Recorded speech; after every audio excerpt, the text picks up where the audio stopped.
Unikomí klub Teplice uvádí svůj největší letošní mejdán Summer Session 4.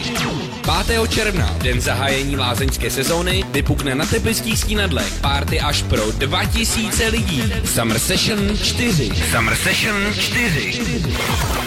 Otevřené budou obě haly i terasy, ale letos poprvé v historii budeš mít šanci zapařit i v kryté venkovní stage v podobě luxusního Jägermeister stanu pro 300 lidí s vlastními bary a sezení. Chybět nebude ani tradiční Red Bull stan a pro prvních 600 hostů je připraven uvítací drink zdarma. Summer Session 4. Summer Session 4.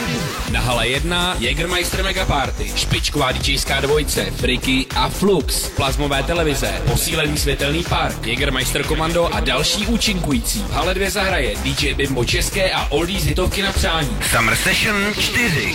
Venkovní stage před klubem naplní taneční muzikou hlavního z večera DJ Juan De Marco aka Weidenfall z Budapeště, DJ Dave Nováček, DJ Martin Frank z pražského Duplexu a rezidentní DJ akce Tomenjo. Summer Session 4.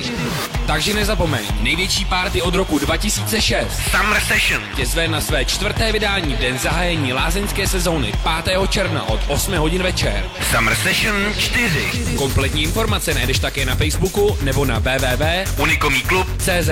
Na akci Summer Session 4 tě zvou Skyvodka, Jägermeister, Red Bull, Líbím se ti, Seznam zábavy CZ, Senza Party.net a další. Unikomí klub Teplice. Tvůj taneční svět.